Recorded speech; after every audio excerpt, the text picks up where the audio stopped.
Baruch Hashem. Shabbat Shalom para todos.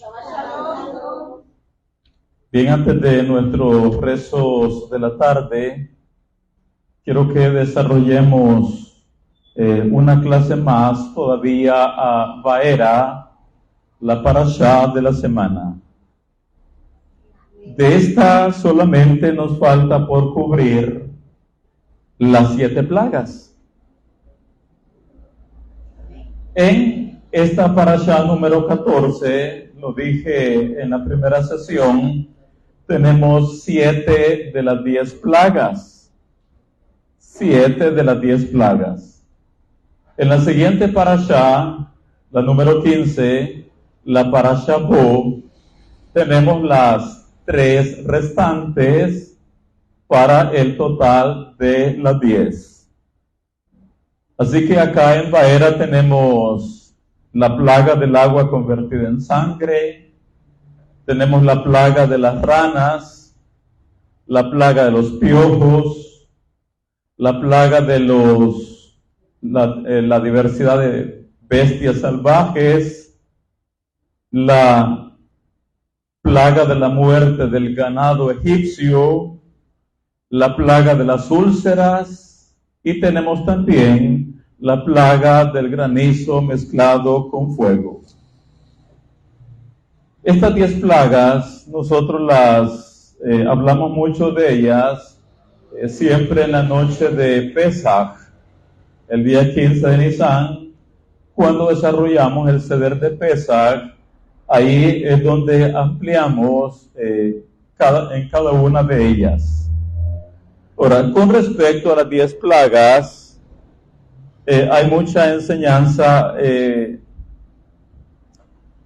todos los niveles. En todos los niveles. Hay algunos que miran las 10 plagas desde una perspectiva, otros la ven desde otro ángulo, otros desde otro punto de vista, otros ocupando una arista diferente. Y eso es lo bonito de la fe hebrea, que cada una de las diferentes aristas nos enriquecen espiritualmente. No descartamos esta arista, no descartamos aquella otra, sino que aprendemos a ver la Torá, como se nos dice, en sus 70 caras. Y eso nos enriquece a nosotros porque aprendemos a ver la Torá desde diferentes puntos de vista. Y en el caso de las 10 plagas, dicen los cabalistas, las 10 plagas corresponden a las 10 sefirot o emanaciones que ascienden de Malhut a Keter. Y sobre esa base nos vamos a detener un momento en la clase de hoy. Las 10 plagas corresponden a las 10 sefirot o emanaciones que ascienden de Malhut a Keter. Acá tenemos el diagrama del árbol de la vida. Eso significa que cada una de las 10 plagas, de abajo hacia arriba, ahí las tenemos reflejadas. Por ejemplo, la plaga de la sangre nos habla de Malhut. La plaga de las ranas tiene que ver con Yesod. La plaga de los piojos tiene que ver con la Sefirá Od. La plaga de las bestias tiene que ver con la Sefirá Netzach. La plaga del ganado tiene que ver con la Sefirá Tiferet.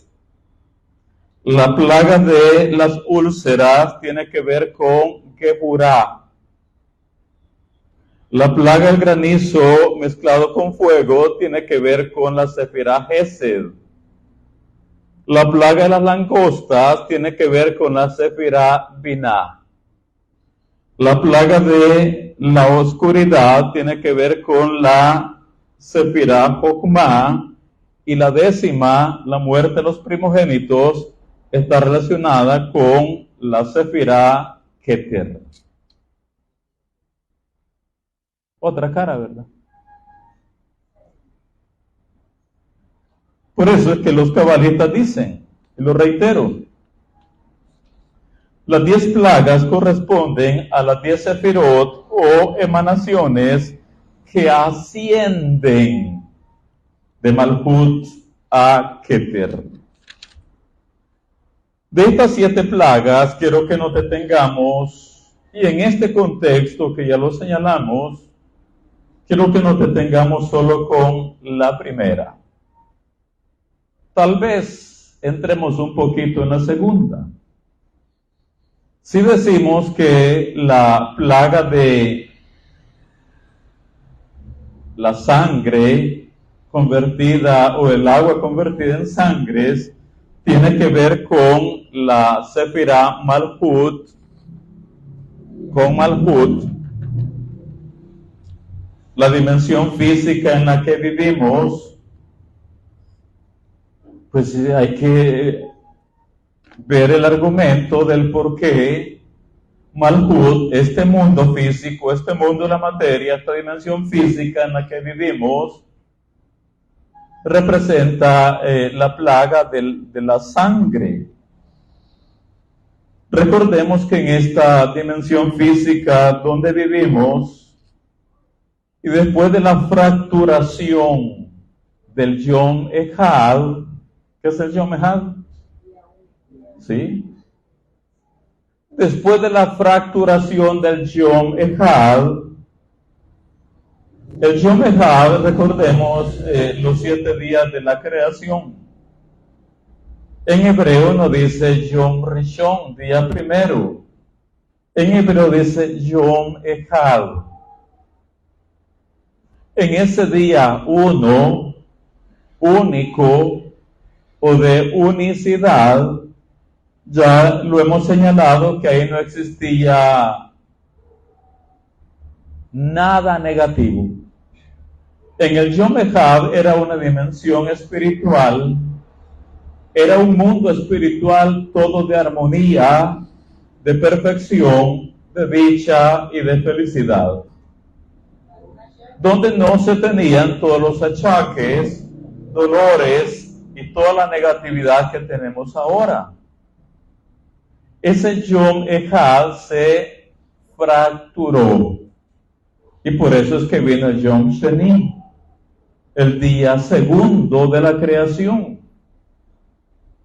En el día segundo, ya lo hemos aclarado, vino la dualidad. ¿Qué es la dualidad?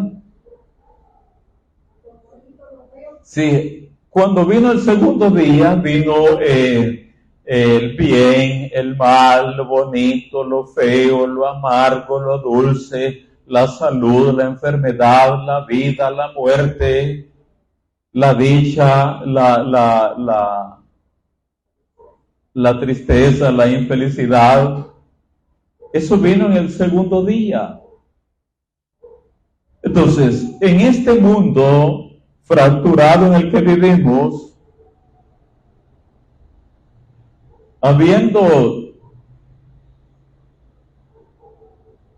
habiéndose fracturado el Yom Ejad, en el día 2 ahora tenemos muerte. Cosa que no existía en el día 1. En el día 2 ahora tenemos la muerte espiritual, tenemos la muerte física, y tenemos que hay muerte en tantísimas áreas de la vida. Porque la muerte, como dicen los cabalistas, no es solo el acto de dejar de existir. La muerte se refleja en aspectos inconclusos, en sueños frustrados, en metas no cumplidas, en ideales que no se realizaron. Ahí está la energía de la muerte. Así que desde que vino el día 2 de la creación, desde entonces y hasta que venga la era del Mashiach, acá en este mundo que se llama Malhut, lo que tenemos es sangre. ¿Qué tenemos? ¿Qué tenemos? Muerte. La sangre es sinónimo de muerte. Solo en los días del Mashiach, solo en sus días, es que acá en la dimensión física no existirá más la muerte. Pues el Mashiach elevará a los Bene Israel, elevará a los Goim y elevará a todo el mundo al Yom Echad. Hará retornar a todo el mundo a esa dimensión o a ese estado que perdimos cuando apareció el Yom Sheni, el día segundo. Así que la primera plaga, el agua convertida en sangre, representa a la Sefirá Malhut, a nuestro mundo físico. Ahora, Malhut, nuestra dimensión de la materia, donde después de Adán tenemos muerte, es lo que hay, ¿verdad? Es lo que tenemos. No obstante, acá en este mundo donde tenemos muerte, tenemos también que con la Torah, tenemos que con el servicio al Eterno, podemos elevarnos por encima de Malhut y elevarnos en este sentido a la dimensión siguiente, a la dimensión de Yesod. ¿Qué es Yesod? ¿Qué recuerdan que es Yesod? Yesod tiene que ver con Shefa. ¿Qué es Shefa? Eso significa que aunque vivimos en este mundo físico, vivimos acá en Malhut, donde hay sangre, donde hay muerte, podemos elevarnos por encima de Malhut hacia Yesod y experimentar la sobrenaturalidad de los mundos superiores, experimentar los milagros, tal como lo tenemos acá en la Parashá Vaera.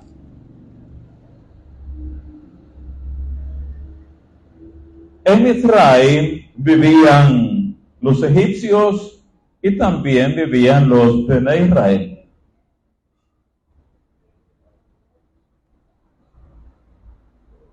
Pero había una diferencia entre los unos y los otros.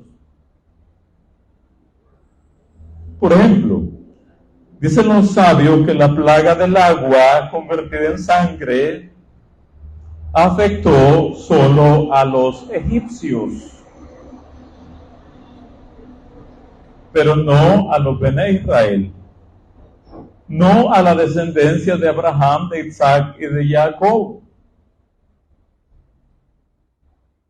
Pero si todos viven en el mismo país, todos viven en la misma dimensión física y geográfica, básicamente. Pero unos son afectados y otros no. Todas las vasijas o todas las aguas de Misraim y todos aquellos recipientes de aguas que tenían los egipcios, toda se convirtió en sangre cuando vino la plaga. No importa que estuvieran en un recipiente, en un termo, en un cantarito, en una olla, en un barrilito, todo el agua de Misraim se convirtió en sangre. No obstante, el agua de los Bene Israel siempre se mantuvo siendo H2O. Pero ¿y acaso no viven en el mismo país?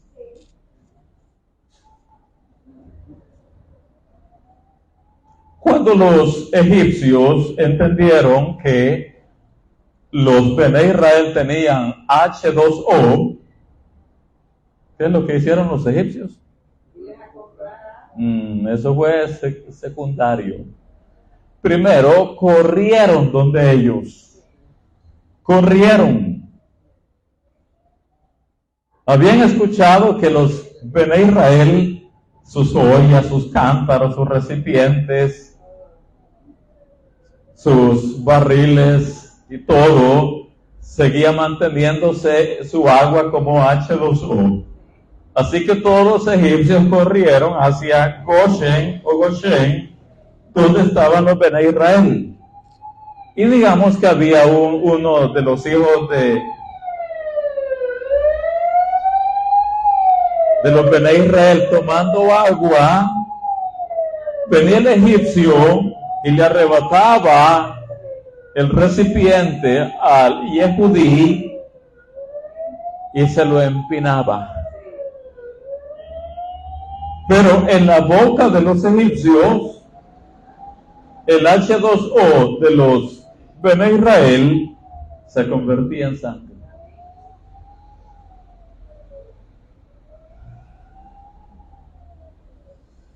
Hasta que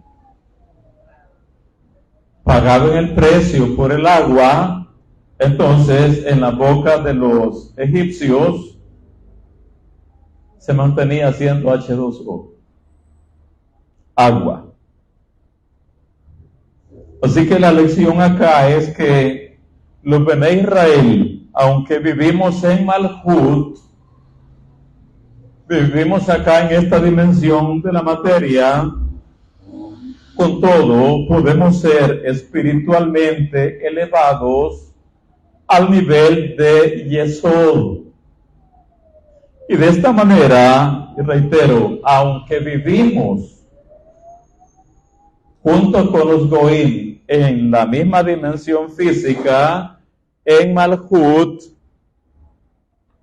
todos vivimos acá, pero los Bene Israel, mediante el estudio de la Torah, de los secretos de los cielos, de los rezos y nuestra boda al Eterno, podemos elevarnos y vivir vidas diferentes a los Goim. Acá abajo podemos conectar con Yesod. ¿Y qué es Yesod? ¿Qué es Yesod? Sí, es el manantial de abundancia, de misericordia llamada Shefa. Lo ilustramos hace unos Shabbat atrás, que todo, si vemos el diagrama del árbol de la vida, todo lo que viene de Keter, Jochma, Binah, Hesed, Geburat, Tiferet, Netzach, Od, todo este río que nace, que viene de arriba, todo viene a dar, ¿a dónde? A Yesod. Así como todos los ríos, todas las aguas van a parar al mar, todo lo que viene de las 8 sefirot primeras o superiores, todo viene a dar a la sefirá Yesod. Por eso dicen los cabalistas, Yesod es un vasto depósito sobre el cual los 8 mundos superiores vierten sus fuerzas espirituales individuales. Yesod es el portal y el conducto a través del cual toda esta energía que viene de Keter, Jochma, Binah, Hesed, Geburat, Tiferet, Netzach, Od, todo viene a dar a Yesod. De nuevo, Yesod es un vasto depósito sobre el cual los 8 mundos superiores vierten sus fuerzas espirituales individuales. Yesod es el portal y el conducto a través del cual toda esta energía espiritual positiva fluye a nuestra dimensión. Así que la lección en todo esto es que los Bene Israel, aunque vivimos como todos acá en Malhut, en la dimensión física, podemos ser espiritualmente elevados al nivel de Yesod, y de esta manera, aunque todos vivimos en el mismo mundo, pero podemos vivir vidas diferentes.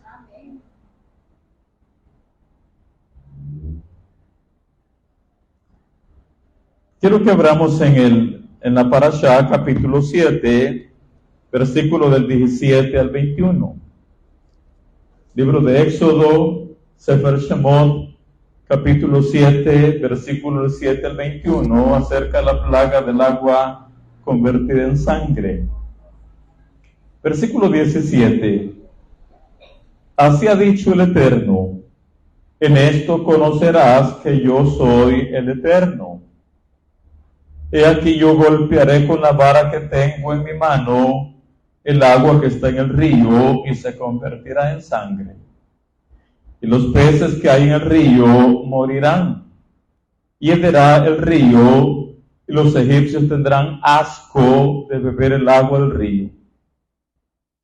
Y el Eterno dijo a Moshe: di a Aarón, toma tu vara y extiende tu mano sobre las aguas de Mitzrayim, sobre sus ríos, sobre sus arroyos y sobre sus estanques y sobre todos sus depósitos de aguas, para que se conviertan en sangre y haya sangre por toda la región de Mitzrayim, así en los vasos de madera como en los de piedra.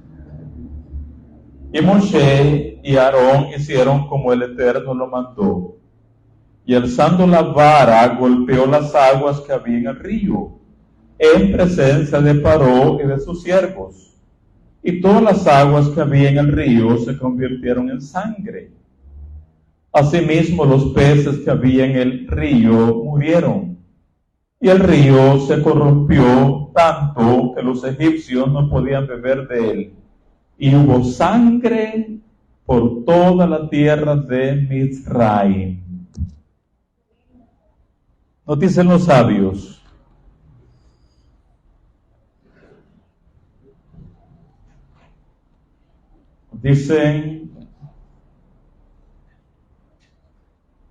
ellos cavaron pozos alrededor del río, mas incluso el agua subterránea se había tornado sangre.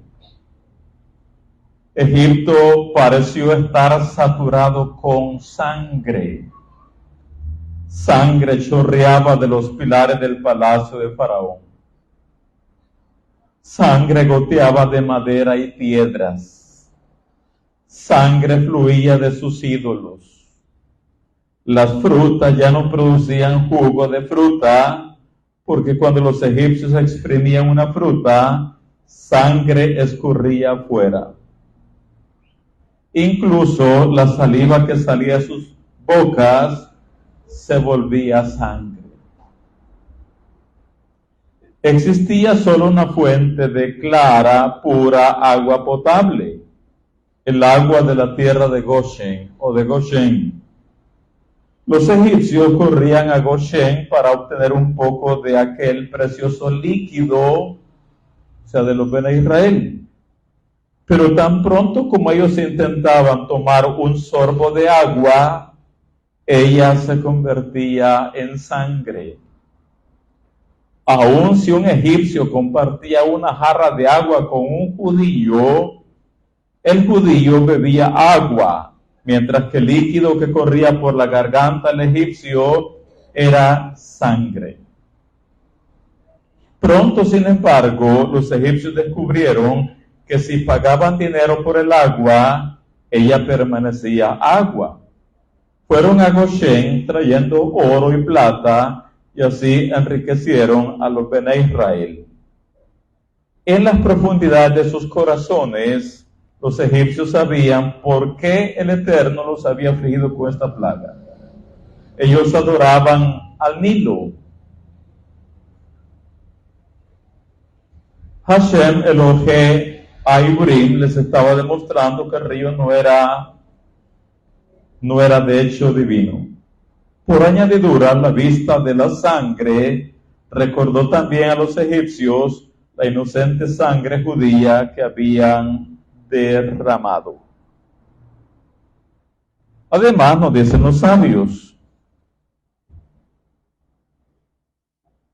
Según las fuentes de los sabios, dice, señala que las aguas se convirtieron en sangre en los baños, así como en las bañaderas, en las casas, al igual que en los recipientes de madera y de piedra. De manera que los egipcios se vieron rodeados de sangre por todos lados durante 7 días. ¿Qué tal? ¿Cómo fue esa plaga?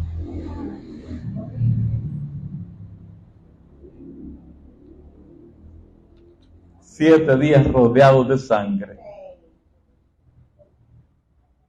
Ahora, otra enseñanza dentro de esta misma, y es lo que preguntó acá Franklin Chávez, versículos 17 al 19. Vean el cambio de una orden a otra. Así ha dicho el Eterno, versículo 17. En esto conocerás que yo soy el Eterno. He aquí yo golpearé con la vara que tengo en mi mano el agua que está en el río y se convertirá en sangre. Y los peces que hay en el río morirán y herderá el río, y los egipcios tendrán asco de beber el agua del río.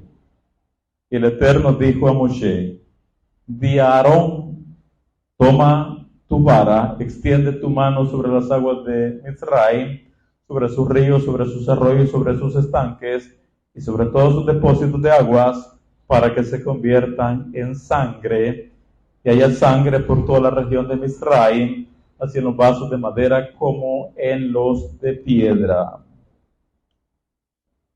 Recordemos y ampliemos. Bueno, la orden inicial de golpear al río le fue dada a Moshe. ¿Sí? Pero ¿quién ejecutó finalmente la orden?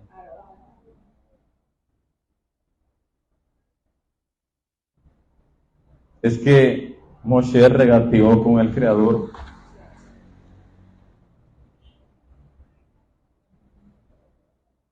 Hashem le dice a Moshe, golpea al río.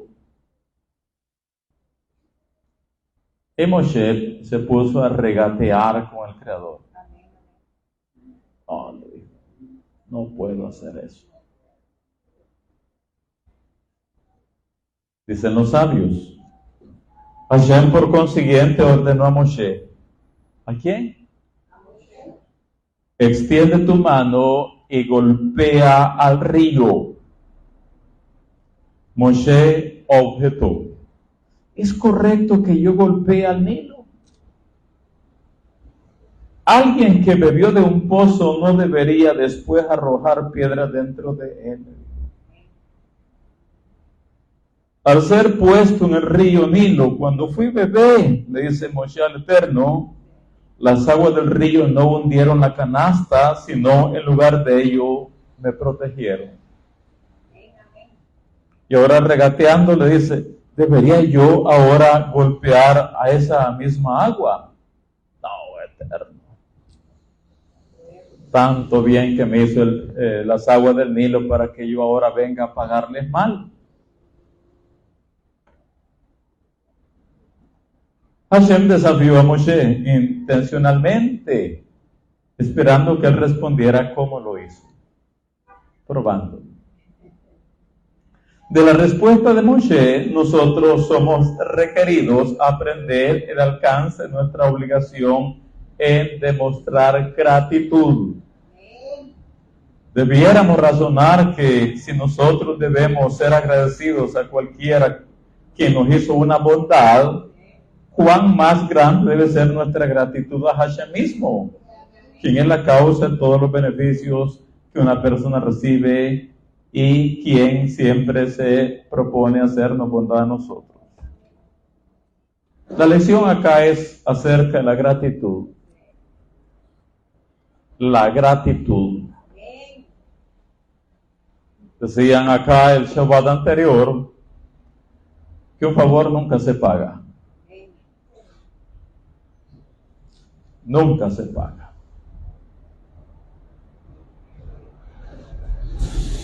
En el mundo secular, si alguien le hace un favor a otro, la otra persona dice, me debes una. Y cuando llega el momento, paga la deuda. Y cree que con eso... Pero, ¿qué dijo usted el Shabbat anterior? Hable fuerte. ¿Perdón? ¿Pero qué más dijo? Su madre.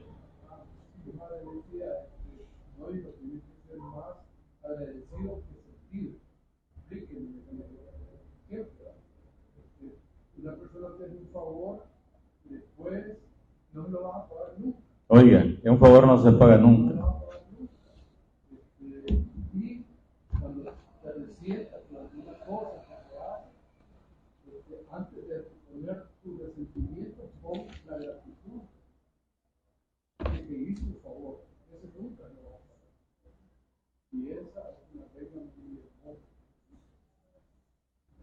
Sí.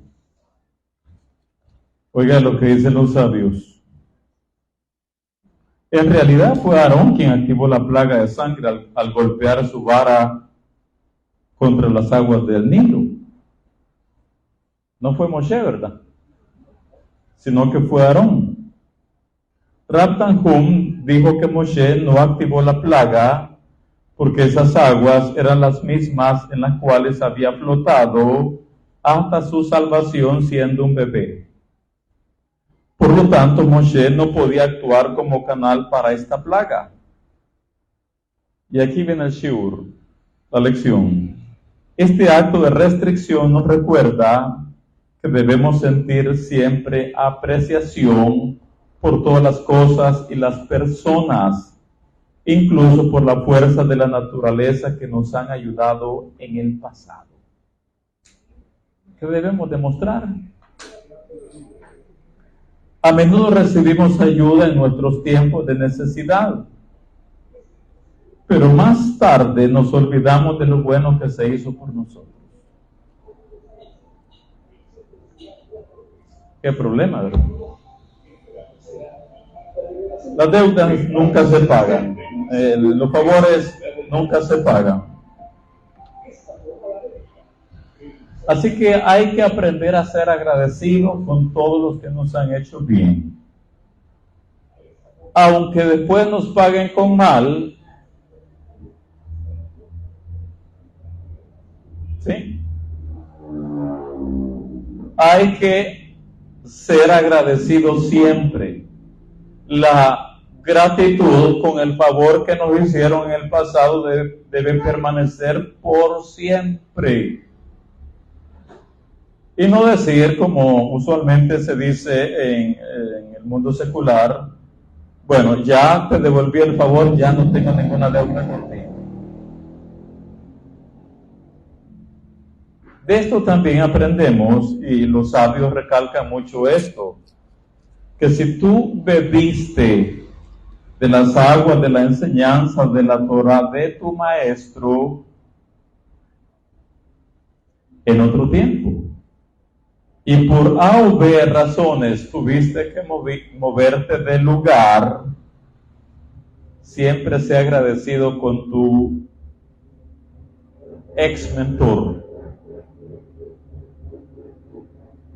No estarías donde estás si no fuera por tu ex maestro de Torah.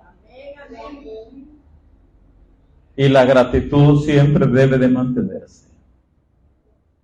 Versículo 19 al 25 dice, 19, el Eterno dijo a Moshe, di a Aarón, está bien pues Moshe, no lo hagas tú.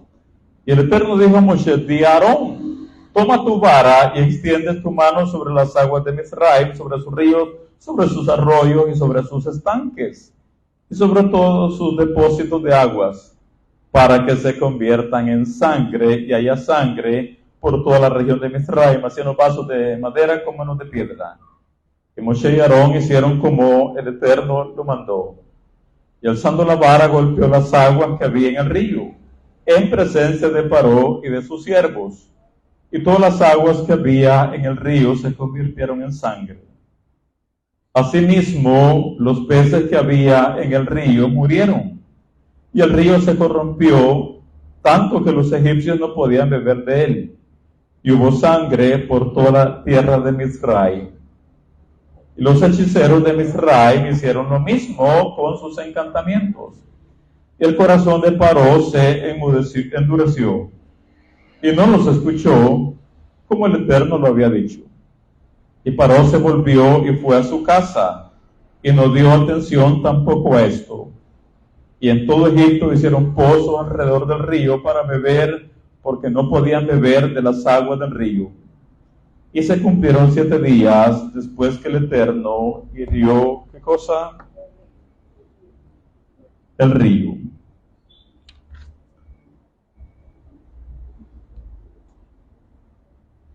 Introduzcámonos un poquito a la plaga de las ranas.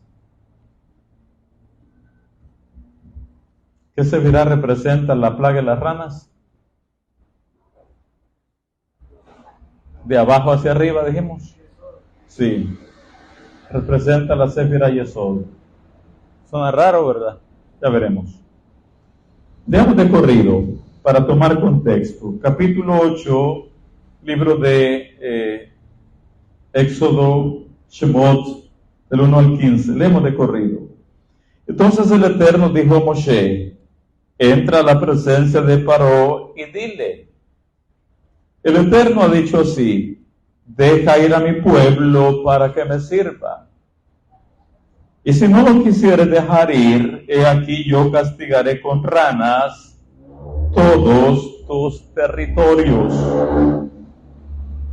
Y el río criará ranas, las cuales subirán y entrarán en tu casa, en la cámara donde duermes y sobre tu cama, y en las casas de tus siervos, en tu pueblo, en tus hornos y en tus artesas. Y las ranas subirán sobre ti, sobre tu pueblo y sobre todos tus siervos. Y el Eterno dijo a Moshe: di a Aarón, extiende tu mano con tu vara sobre los ríos, arroyos y estanques, para que haga subir ranas sobre la tierra de Mizraim. Entonces Aarón extendió su mano sobre las aguas de Mizraim, y subieron ranas que cubrieron la tierra de Egipto. Qué tremendo, ¿verdad? Los hechiceros hicieron lo mismo con sus encantamientos, e hicieron venir ranas sobre la tierra de Mizraim. Entonces Paró llamó a Moshe y a Aarón y les dijo: orad al Eterno para que quite las ranas de mí y de mi pueblo, y dejaré ir a tu pueblo para que ofrezca sacrificios a Hashem. Y dijo Moshe a Paró: dígnate indicarme cuánto debo orar por ti, por tus siervos y por tu pueblo, para que las ranas sean quitadas de ti y de tus casas y que solamente queden en el río. Y él dijo: mañana. Y Moshe respondió: se hará conforme a tu palabra, para que conozcas que no hay como el Eterno nuestro Elohim. Y las ranas se irán de ti y de tus casas y de tus siervos y de tu pueblo, y solamente quedarán en el río. Entonces salieron Moshe y Aarón de la presencia de Paró, y clamó Moshe al Eterno tocante a las ranas que había mandado a Paró. E hizo el Eterno conforme a las palabras de Moshe, y murieron las ranas de las casas, de los cortijos, de los campos, y las juntaron en montones, y apestaba la tierra. Pero viendo Paró que le habían dado reposo, endureció su corazón y no los escuchó, como el Eterno lo había dicho. Bien, la plaga de las ranas dijimos que representa la Sefirá Yesod en el árbol de la vida. La Sefirá Yesod.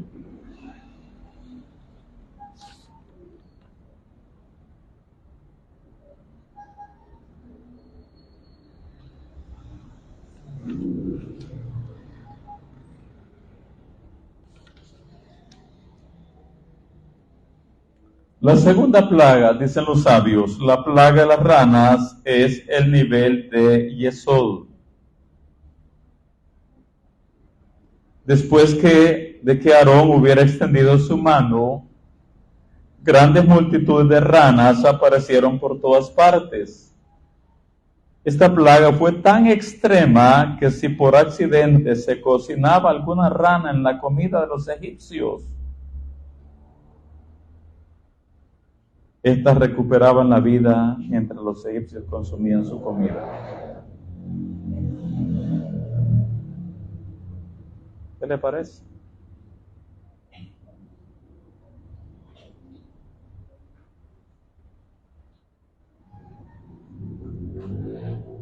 La plaga de las ranas es el nivel de Yesod. Después de que Aarón hubiera extendido su mano, grandes multitudes de ranas aparecieron por todas partes. Esta plaga fue tan extrema que si por accidente se cocinaba alguna rana en la comida de los egipcios, estas recuperaban la vida mientras los egipcios consumían su comida. ¿Qué ocurría?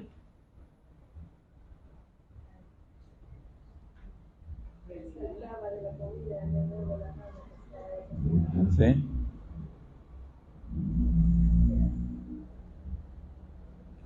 En otras palabras, ¿qué vemos acá que ocurría con las ranas? ¿Ah? No, ya habían muerto. ¿Qué ocurría? Sí, resucitaban. Resucitaban. Ya las habían cocinado. Estaban muertas. Pero estas recuperaban la vida mientras los egipcios consumían su comida.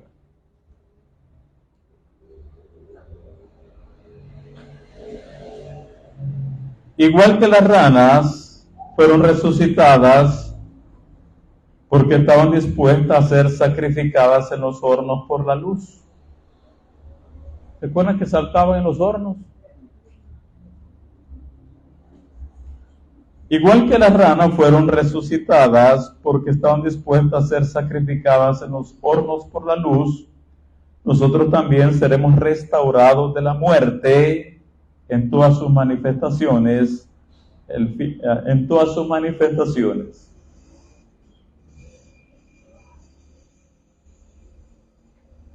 Dejaremos de vivir en el Yom Shani, en la dualidad. Y regresaremos al Yom Echad.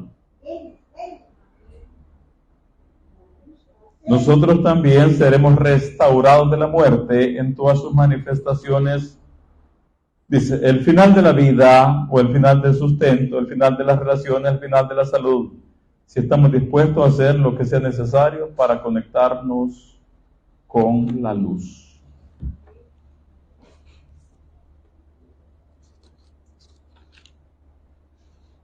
Por eso les decía al principio que nosotros podemos ser espiritualmente elevados, aún viviendo acá en Malhut. Podemos ser elevados al nivel de Yesod y experimentar la shefa, la abundancia, la sobrenaturalidad, los milagros acá abajo y vivir vidas totalmente diferentes a los demás. Ahora, para tener una pequeña vislumbre del por qué las ranas representan la Sefirá Yesod, remitámonos a lo que nos dicen los sabios.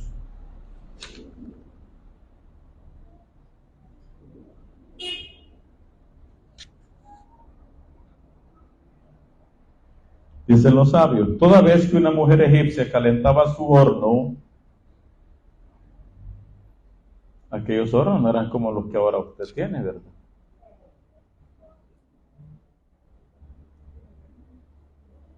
Toda vez que una mujer egipcia calentaba su horno a fin de hornear pan, Las ranas brincarían dentro de la masa y la mordisquearían.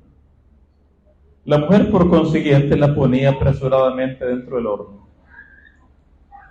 Las ranas, a pesar de ello, se hacían a la masa, permitiendo ser ellas mismas horneadas junto a la masa.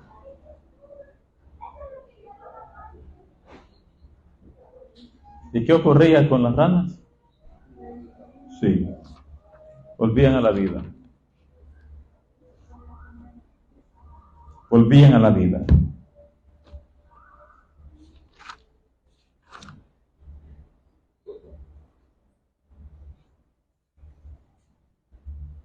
¿Se acuerdan de los 3 compañeros de Daniel?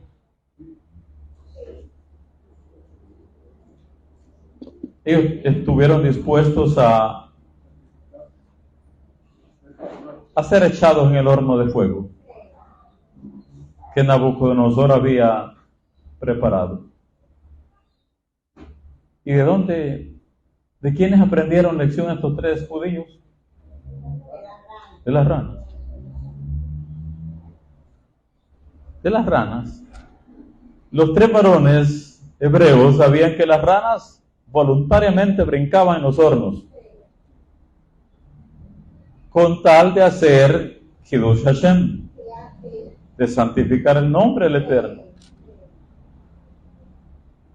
Entonces dijeron los 3 varones hebreos con respecto al horno de fuego de Nabucodonosor: si las ranas, siendo ranas, con tal de hacer Kiddush Hashem, brincaron en los hornos de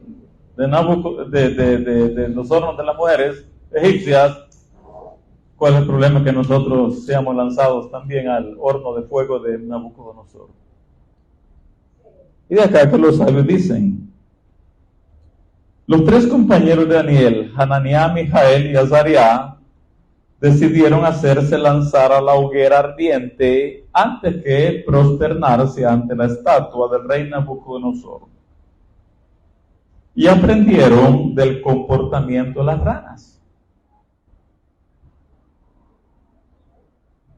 Dijeron: si esos animales a los cuales la orden de glorificar el nombre del Eterno,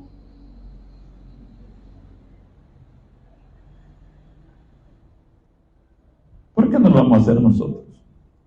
Con más razón hemos nosotros de lanzarnos a la hoguera ardiente para santificar el honor del Eterno.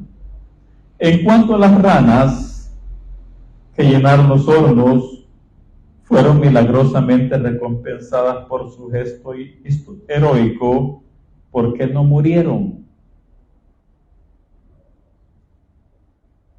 Por eso, ¿qué vemos en las ranas? Sí. Tomaban vida, resucitaban. ¿En qué sentido entonces las ranas representan Yesod? Leo de nuevo. Después de que Aarón hubiera extendido su mano, grandes multitudes de ranas aparecieron por todas partes.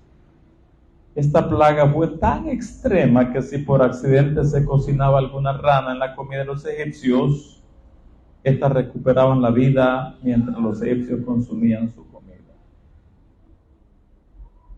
Igual que las ranas fueron resucitadas porque estaban dispuestas a ser sacrificadas en los hornos por la luz, nosotros también seremos restaurados de la muerte en todas sus manifestaciones.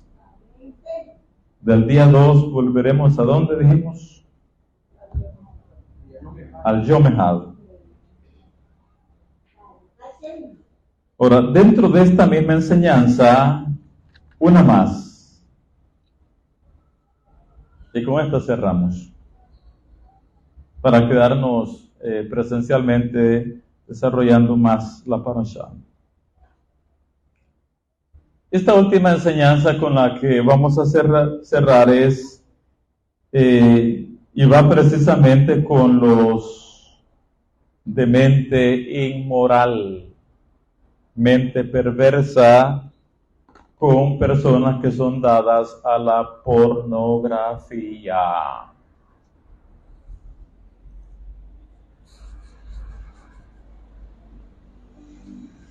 ¿Qué tiene que ver todo esto con la pornografía? Ya verá, ya va a ver, ya va a escuchar.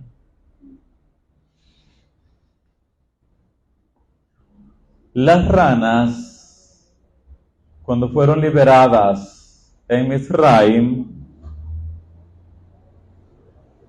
lo arruinaron todo, ¿verdad? Mordían o mordisqueaban todo.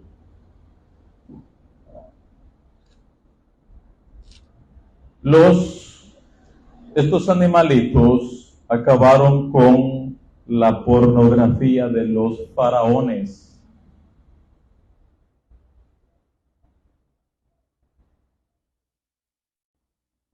Una pornografía secreta, por supuesto, que ellos tenían.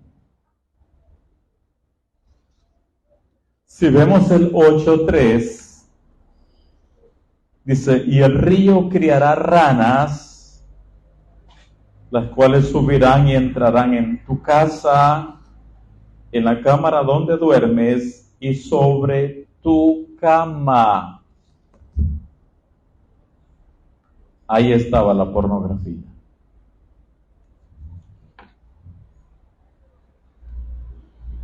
¿Dónde estaba la pornografía de los faraones? La cama de los faraones.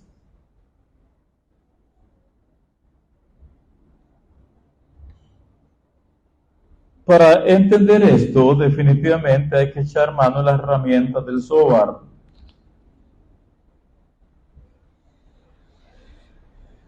Sobre tu cama, dice el Zohar. Oiga esto. Se refiere al faraón personalmente.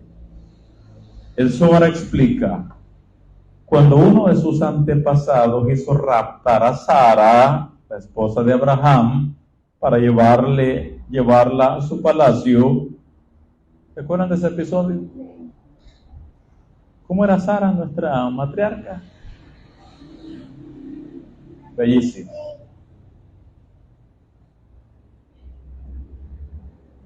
Cuando uno de sus antepasados, o sea, faraones, hizo raptar a Sara, la esposa de Abraham, para llevarla a su palacio, ese faraón había mandado hacer un bosquejo de ella, ¿ok? Pero en nuestro retrato, ¿qué más? Pintura, muñeca.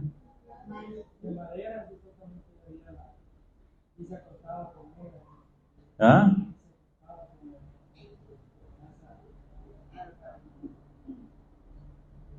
Oiga, qué elevado está Oscar.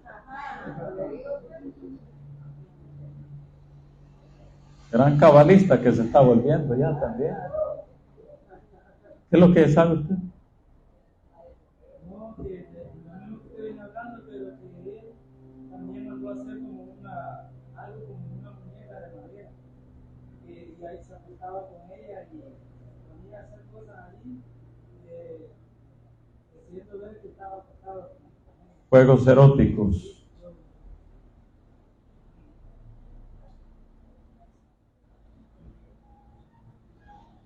Sara era bellísima, hermosísima. Estaba tan ilusionado de ella que... Pero ese bosquejo, retrato, muñeca, pasó de faraón en faraón.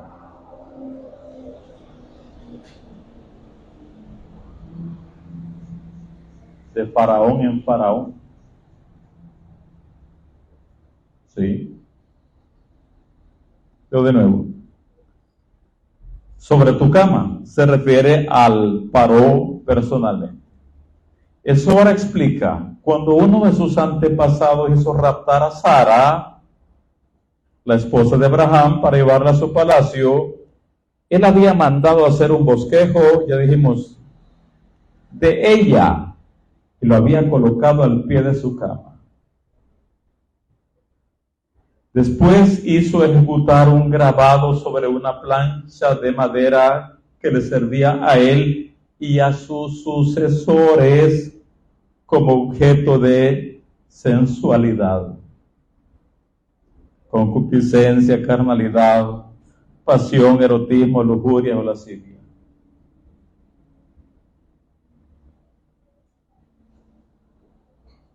La plaga de las ranas, cuyo efecto devastador se hizo sentir hasta en la cama del faraón, fue la sanción a su pasión inmoral.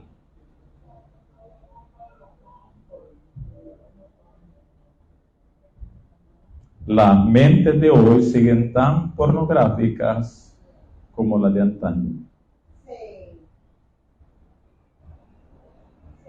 Imagínense que esa muñeca pasaba de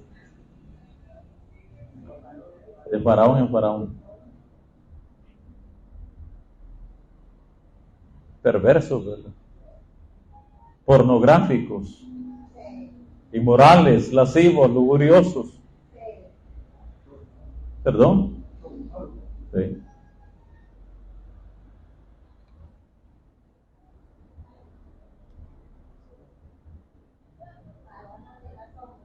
¿Perdón? ¿Quién? Pues sí, pero es que un faraón.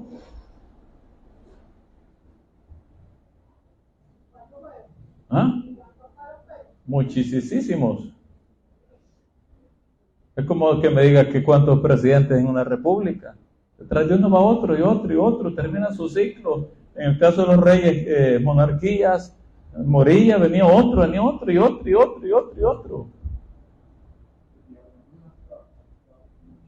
Imagínense cuántos años habían pasado. Y la muñeca, la estatua, el bosquejo, pasaba de faraón en faraón. ¿Perdón?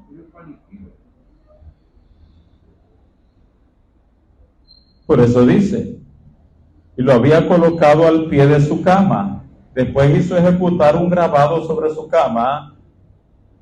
Después hizo ejecutar un grabado sobre una plancha de madera que le servía a él y a sus sucesores como objeto de voluptuosidad. Eso es sensualidad, concupiscencia, carnalidad, pasión, erotismo, lujuria, lascivia y más. ¿Qué hicieron las ranas con esto?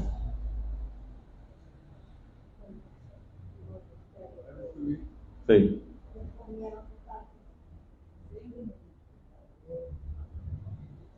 De aquí el shiur es que si tú eres dado a la pornografía, o haces teshuvá, o te caerá la plaga de las ranas que te la van a destruir. O la destruyes voluntariamente, o el cielo te va a enviar una plaga para destruírtela.